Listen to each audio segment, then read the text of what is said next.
much.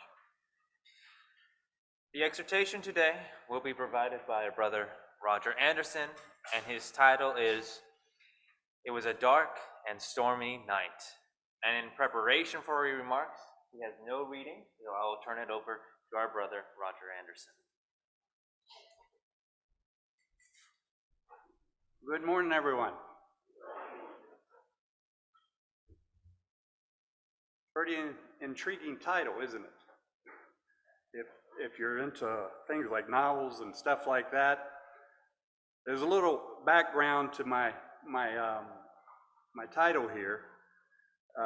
It's not original, I can tell you that. It sounds probably very familiar to you. Actually, I plagiarized this title, as it took me a very long time to put the thoughts together that I have this morning. I had these thoughts, and most brothers know what it's like to have thoughts just whirling around in your head, and you know you got something, but you can't make it come together. All of a sudden, this title comes into my head, and I know I'd heard it before, but I didn't know where I'd heard it. Then I remembered, so I did a little research on it to see what was this? Was this a novel or something that some person wrote, deep novel that's a bestseller or something like that? Well, here's what came up. If anybody remembers the Peanuts cartoon, I don't know how long that cartoon ran or how long, Schultz wrote this, but he never got past this line. Every now and then they'd bring the cartoon back, and he's sitting there and he's got the same sentence, and for 50 years, he could never get past this line. And that's what it kind of felt like for a few months for me. So I thought it was comical, because once I realized where I got it from, it wasn't such a big deal after all. But anyway, it fits. But sometimes our inspiration can come from some of the most unusual places. I just thought it was interesting to share that with you. Well, anyway, let's get on to what we're going to talk about this morning. We're going to look at one of those real dark and stormy times in the Bible and see if we can find a connection with it in our lives. We know that sometimes we can have dark and stormy nights that we have to endure through, whether in our life or in our minds, and it usually has nothing whatsoever to do with the weather. So we're going to take a look at a story here in Mark as a teacher today, and how it was for those who went through it at that time. And I hope to show that in your own dark moments, that it was something perhaps God was requiring of you to test and to develop your faith. It's the nights that we experience when our faith and trust in God is challenged and tested, because the darkness of the future is frightening, and sometimes the turbulence around you in your life in the moment are very rough seas of the journey. It's about those times when you don't know the best route to take, and you can only live day by day. So we're going to, our story today will be about the stormy boat ride on the Sea of Galilee that the apostles took with Jesus. And these are some of the thoughts that were in my head that I hadn't really heard some of the details about it until I studied it, that really made the story much more intriguing. Not just they're in the boat, they're scared, they're going to drown, and they get to the other side because he calms the sea. We're really going to look at the details of this and the spiritual lessons in it. And the story started that day, probably in the morning, and it says in Mark 4:1, again he began to teach beside the sea, and a very large crowd gathered about him, so that he got into a boat and sat in it on the sea, and the whole crowd was beside the sea on the land. Now, I just started thinking about this. It just appears that getting in the boat was something that he did just to give himself some room to preach from, like a stage separated from the crowd. It sounds like it may have been an afterthought he had as the crowd got bigger. Perhaps originally he was on the shore and he said, maybe we better move into the boat and get back a little bit. We don't know how many, perhaps hundreds of people were gathering. Whether he knew what was coming afterwards or not, we really don't know, but knowing Jesus, he probably did know how the day was going to unfold and what was ahead. At this time, he was teaching. If you read the chat, we're not going to read all the way through Mark because he goes through a whole lot of parables that we know so well. My remarks are not about the parables, but about the boat ride. But the situation starts here in verse 1. And he may have been preaching all day. It may have gone on for hours and hours. So now here we're jumping, our next thing here where I want to get to, because I'm jumping over the parables, we jump to verses 34 and 35 after he had taught all day to get this morning's story. And it may have been a very full day of preaching, and it had come time to rest. And it says here in verse 34, he did not speak to them without a parable, but privately to his own disciples he explained everything. And on that day, when evening had come, he said to them, "Let us go across to the other side." So we know we're into the evening. So it's getting late, and it's probably getting tired. You just imagine everything that Jesus goes through on the daily level with all these people. I think that, and this is just as I was going through this, I think that possibly the apostles were not expecting to go sailing at that time.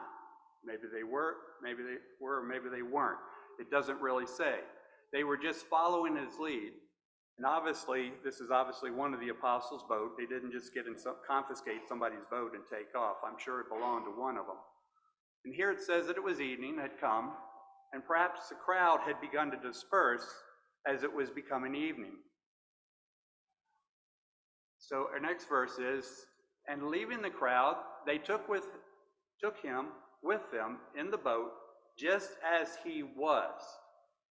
And other boats were with him. There was a number of other boats who were out there who followed him where he went. Now, this little phrase jumped out at me, just as he was. It kind of might add to the story a little bit, maybe things you don't think about of how the situation unfolded. Now, I looked at a number of commentators on this to see what they said about it, and they all seem to agree. They noticed this phrase, suggesting possibly that no preparation for the trip had been made.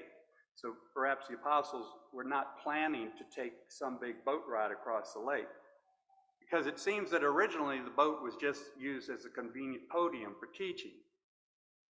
It may have been easier just to row away rather than leave through the crowd. But in an escape to the other side, he was still thronged by, as we know, many boats, if you read the whole story from the other Gospels. We really don't know if preparations were made. This is just some suggestions from commentators that can add how they got into this situation unexpectedly. That's the reason I looked at it.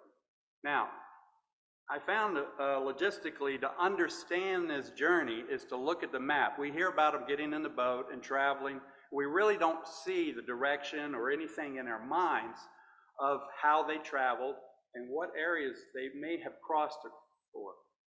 So let's take a logistical look at where they were and the size of the journey. The Sea of Galilee from this is, I didn't know these things. This is what I was learning as I went through this. It's 13 miles long and 7 miles wide. I didn't know that. I didn't know it was that big. It would take a while to row or sail anywhere in that large of a body of water. You imagine going out into something that big. Now, on this map, you'll see an orange arrow.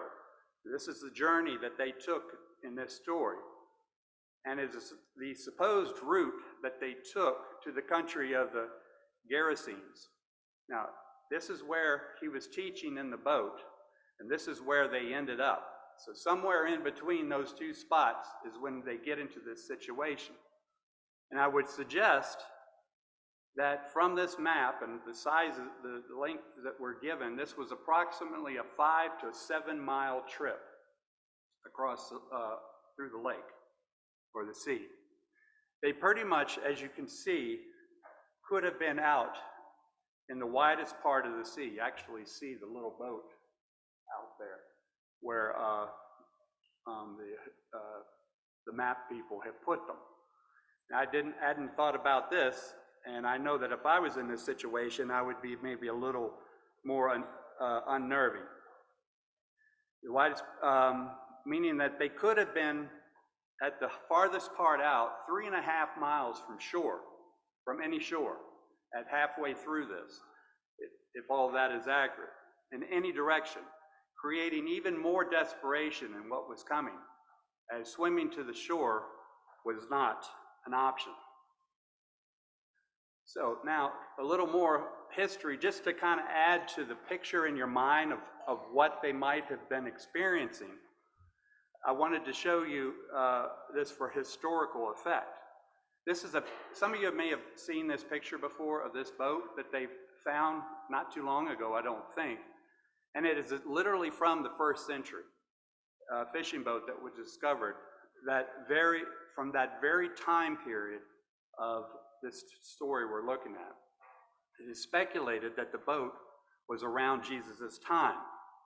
Now, here is a full-scale model of what that boat would look like, so-called off the showroom floor.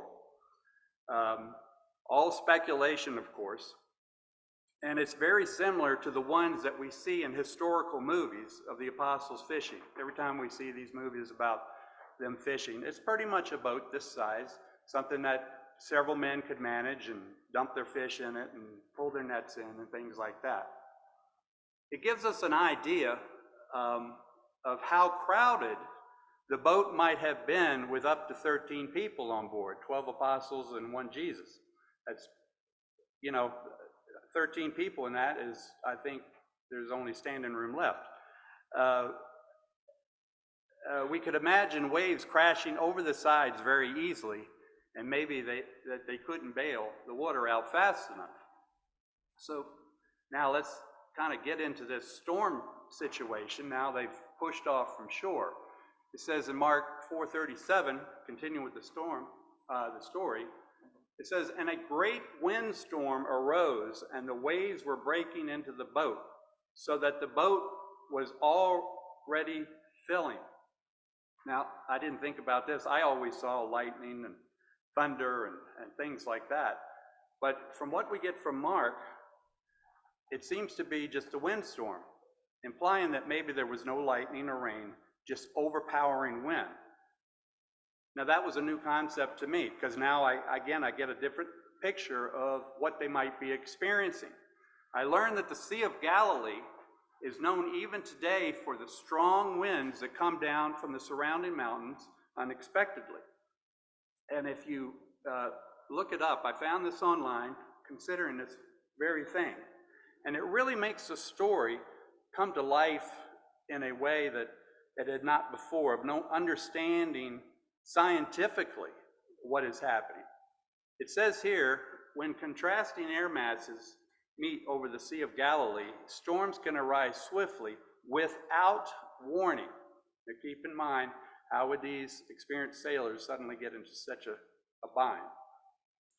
The prevailing easterly wind, known locally as the Whistler, they have a name for this wind, it's the Whistler, plays a significant role. It blows cool air over the warm air, covering the sea, creating the perfect recipe for storm development. Sounds like the perfect storm. It went on to say, small boats caught out in the sea during these storms are in immediate danger due to the powerful winds and turbulent waves. Now this is just the natural things that happen. They come out of nowhere. It says immediate danger, implying it wasn't something you could get out of the way of. It was very unexpected. You can see clouds coming and storm. When we see a storm coming, you can see clouds coming and maybe get out of the way or get to the nearest shore. But you cannot see the wind coming if it comes up unexpectedly. And this would suggest that they were all caught off guard. Again, another little detail to the storm that they didn't just weren't, well, it looks like it's going to storm, but Jesus says, let's go anyway. This came out of nowhere. Even the best sailors, it would be a dire situation. It wasn't something they probably saw coming.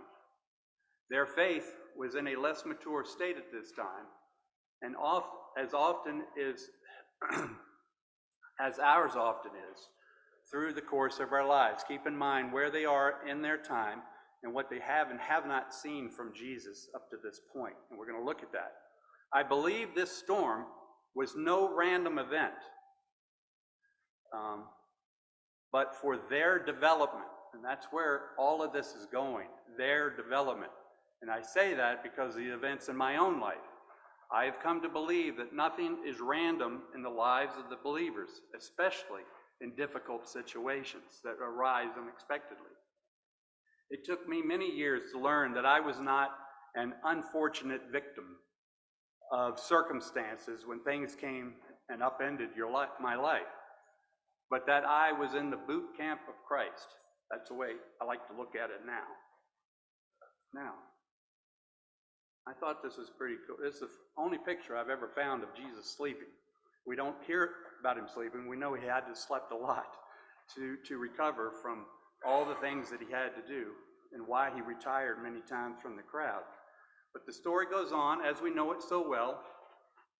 But he was in the stern. Hang on. He was in the stern asleep on the cushion, and they awoke him and said to him, "Teacher, do you not care?"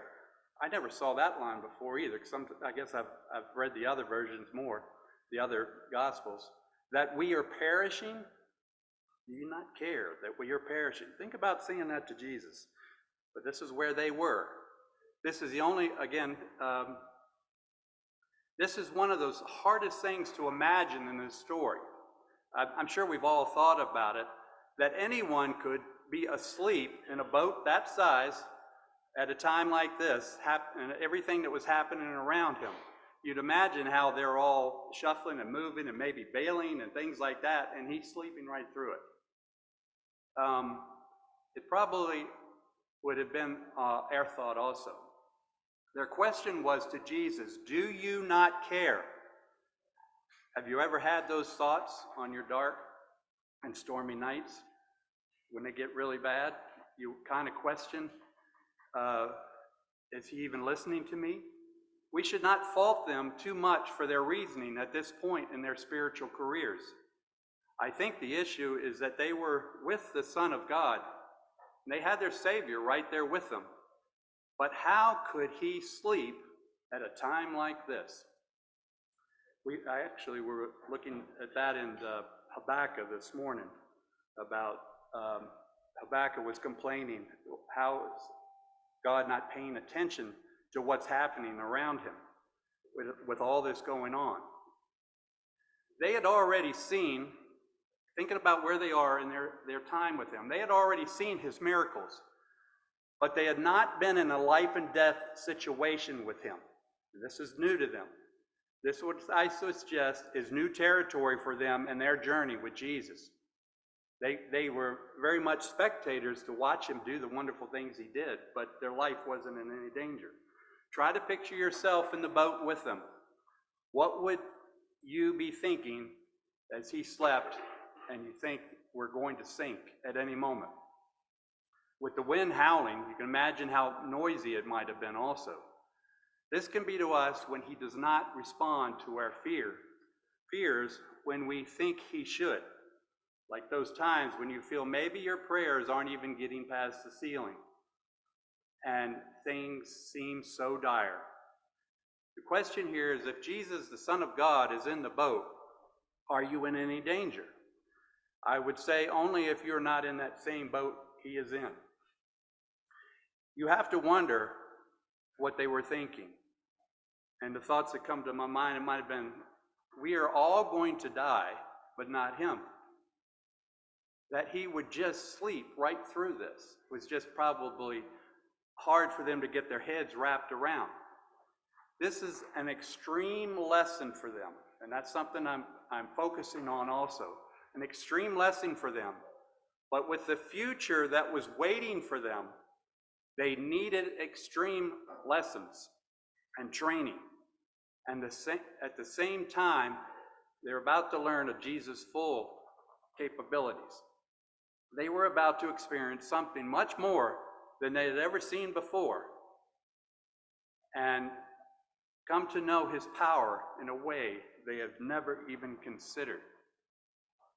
It said, now we go on, this is that big moment. And he awoke and rebuked the wind and said to the sea, "Peace, be still." And the wind ceased, and there was a great calm. Now, try to imagine, after we built this story up to where it is now, the moment of silence as the roaring of the wind ceased instantly, and the dead quiet that would have followed for that moment. This is more and bigger than loaves and fishes, isn't it? Much bigger. Full control of nature itself was being demonstrated here. To think that even the earth would obey him was beyond their reasoning at this point in their spiritual careers, I think. I don't think from the story that they thought that he could stop the wind, but they must have thought that he could do something. I wonder what they were expecting him to do. Obviously, from the story, it was not calming the sea, and we're going to see that. Courage and trust is only developed in the face of fear. It is not hereditary. It is not a switch that you can just turn on. It's something that you develop. We are not born with it. It is something that comes through life experiences, and they were getting a big one at this time. Remember when Peter did not have the courage to die with his master on that dark and emotional stormy night of Jesus' trial. But in the end, Peter found the courage when his final day came. Because of his developed faith by being exposed to his own personal weaknesses and extreme trials. In fact, his failing at Jesus' trial was the most hardcore training one could have to actually deny that he knew Jesus. He was never that weak again after that because of the good look in the mirror that he got and experienced about his faith on that horrendous night of fear. Jesus even mentions on that night in Luke 22, 52 and 53, Jesus said this when they came to get him. Then Jesus said to the chief priests and officers of the temple and the elders who had come out against him, "Have you come out against a robber with swords and clubs? When I was with you day after day in the temple, you did not lay hands on me, but this is your hour and the power of darkness." The power of darkness was filling that night, and it happens many times in our lives. It was emotionally dark and stormy for all of them because they all fled that night. We read in 2 Corinthians from Paul, "Therefore I take pleasure in infirmities and reproaches and necessities, and persecutions and distresses for Christ's sake, for when I am weak, then am I strong." The Apostle Paul said it so well to this point. Our mariners were being taught this in our story. Their weaknesses were being exposed for their eternal good, as ours are in our difficult times. We have many distressing moments that we all may do well to consider. What is Jesus doing in me in this moment? What will I gain from this stormy trial that I am in? Then that moment after, just think about that. They're all trying to grasp what just happened here.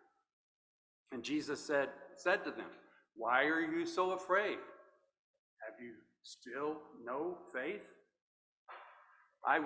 Now, there's a couple of viewpoints came into my head of how he was saying this. He could have been because he got woke up unexpectedly maybe, and he was saying, "Why did you have no faith?"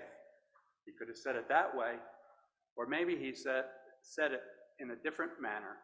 I don't know how the attitude was on it, but I would suggest that maybe, like the question that God asked Adam in the Garden of Eden when he was hiding, when he was asked, "Where are you, Adam? Have you eaten of the tree which I commanded you not to eat?" We know that God knew where he was and that he had eaten of the tree. But the question was a moment for introspection for Adam. At this moment, I think the apostles I think he was saying this to get them to think about what just happened. Not so much accusing you of being faithless, but I want you to think about what just happened here and what I just did in this moment. Remember, these are men who argued with each other who would be the greatest in the kingdom. This is another thought that came to my head about how he was teaching them. Which one of these apostles proved his worth to that position here? Not a one of them. They put them all on a level playing field with each other. And that was a powerful lesson to me also, is that's the way that we should be, on a level playing field with each other, not trying to decide who has the better position. They had little faith, but they had some because they appealed to Jesus to save them when they ran out of their own ideas. This was a moment that would not be forgotten, and I personally find, like myself, fear one of the most crippling things in my daily life to overcome, telling me that my faith is still not perfected yet, as there was not. It can take a lifetime journey to conquer fear. Denmark, here's their response, and they're not saying anything. It doesn't say they said this. It just says this is what happened to them. And they were filled with great fear and said one to another, "Who then is this, that even the wind and the sea obey him?" So here we see that calming the storm was not what they thought he could do. They're surprised that he did it. I don't know what they were thinking he could do, but it was not this. I would suggest that they did not ask him to calm the storm because they didn't know it was an option. And that's something, another little plug in there to the story that makes it a little more to understand how they viewed Jesus at this point in their time with him. This was a level of power that they had not seen before. This was much more than healing someone or turning water to wine. This was big, very big. They were not in life-threatening situations with the miracles that they had seen before. This time, their very lives were at stake. Not somebody else's health that needed healing. This was an extreme lesson that was, I suggest, required of them in order to do the work that laid before them after his ascension and to go the distance when the time came. I know I have been in the same place as them. Sometimes our trials are extreme. Excuse me. All right, I lost. Let's see. Jump it. I'm good. Yeah. This thing is really twitchy. Sometimes our trials are extreme for a purpose that we don't understand yet. And that's a real tough road to hoe sometimes. You don't understand. He knows the future that is laid out for you and the training that is necessary for it, that is unique to you personally. Everyone's trial is unique to them. What you need to go through is not what I need to go through, and vice versa, for whatever is in us. And this was a commentator. I don't know this commentator very well, but I thought he put this so well. Faith was not that entire trust that tranquilizes. Their faith was not that entire trust that tranquilizes and assures the soul of its greatest danger. In such a case as this, great fear was the evidence of little faith. Keep that in mind. I thought he said that extremely well. Entire trust. That's a real goal there, isn't it? That's where I want to get to, and I pray every day that He would teach me how to achieve it, realizing that it may require the most darkest moments I have ever known. Why we should not ask for a spirit of trust in Him and not expect to go through the training of that trust. If you pray for trust in Him, then embrace the difficulties that will come with that training. Courage and trust in God is only developed in the face of fear. The goal is to achieve more courage than fear. Fear comes in many faces that we are all too familiar with. We could call these extreme experiences. We don't have to be on a sinking boat to experience extreme fear, but it can feel like a dark and stormy night with no way to get to a safe shore. I'm talking about the moments where we have absolutely no control over the situation, no solution, no light at the end of the tunnel, and no way to calm the sea by our own means. The seasons of our lives are going to deliver it to our door at some time. They are for our growth and for our training. We will survive because He has greater works ahead for you, like whatever your commissions are in His kingdom. Think about that. He has a commission for each and every one of you in His kingdom, and He wants you to be trained for it. The extremes that I have personally experienced, I would not give back 1 minute, now that I understand what I gained from them, like wisdom and trust and a number of other things. We are not in these dire circumstances because He abandoned us, but because He fell asleep in the boat. But because we are being strengthened for the future in this life and the kingdom. And when you enter the kingdom, you will not be a rookie at any of these things. If He fixed everything instantly, we would never see the miracle. Never. That 11th hour rescue that I have experienced was more powerful than many smaller blessings that He has given to me. The older we get, the more history we live, the more we can relate to these moments and to strengthen those who are just learning these things for the first time. I thought this verse was extremely powerful in what we're talking about here. In Psalms 46:1, it says, God is our refuge and strength and a very present help in trouble. Therefore we will not fear, though the earth gives away, though the mountains be moved into the heart of the sea, and though the waters roar and foam, though the mountains tremble at its swelling. This is about the trust in those extreme circumstances when you are in trouble. Look at the things that He compares those troubles to. When the earth gives away, what does that mean? I've never seen any of us experience the earth disappear from under our feet, literally. It's obviously telling us about something. I would suggest they are the times when it appears that the bottom has fallen out of your life.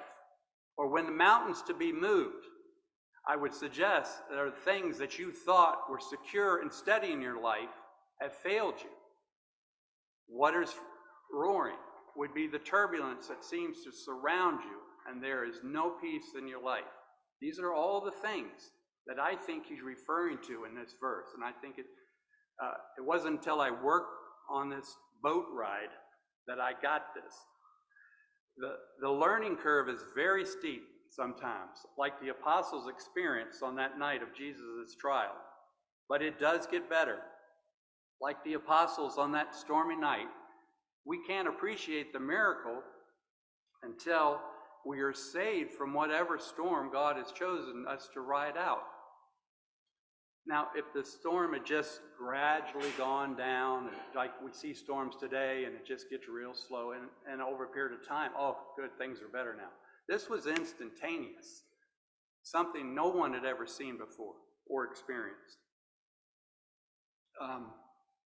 I thought this is kind of like a verse. There's some verses in the Bible that I would have never applied to the boat ride that we're talking about. But I found a phrase in this verse that I had not noticed before that I thought fit very well. It says here in Deuteronomy, and Moses called, this is when Moses is commissioning Joshua to take his place and take the children of Israel into the land. And Moses called unto Joshua and said unto him, in the sight of all Israel, be strong and of good courage, for this line right here, for thou must go. You're going with this people into the land which the Lord has sworn unto their fathers to give them, and thou shalt cause them to inherit it. This was something that Joshua was required to do. Thou must go. But God had prepared him for those difficulties. Joshua had been trained over the last 40 years for this time, and he was going to face forces that were greater than him. As we know the stories as they tried to conquer, as they were conquering the land, and Jericho was the first biggest one, that he was going to experience walls that were unscalable, armies that outnumbered them, and weapons that were superior to them. Remember, they didn't have the weapons that the other nations had. We know that how that 8 of the 10 spies responded to this 40 years early out of fear, and it cost them 38 years in the wilderness because of that response. Now Joshua and Caleb have survived to the end, and now you're going to go and do this. This is his commission, just like we will be given a commission in the kingdom. The same spirit that taught Joshua will teach you to accomplish what he has in store for your life, that you must go through, so that you might inherit the kingdom of God with Joshua and the apostles. The dark and stormy nights will end. They will. We don't know when sometimes when we're in it, but they will end. We have that promise that it will. And I will end with this verse here because it's become more valuable in my life. Jesus said, fear not, little flock, for it is your Father's good pleasure to give you the kingdom. Good pleasure. Yet he's going to put you through some storms that are pretty tough sometimes. When Jesus said this, fear was the biggest trial for everyone. Jesus knew that between that moment he said it and the kingdom, fearful things would come. And we know what history has recorded of the many persecutions that many of them endured, even to the loss of their life. It is God's good pleasure to give you the kingdom.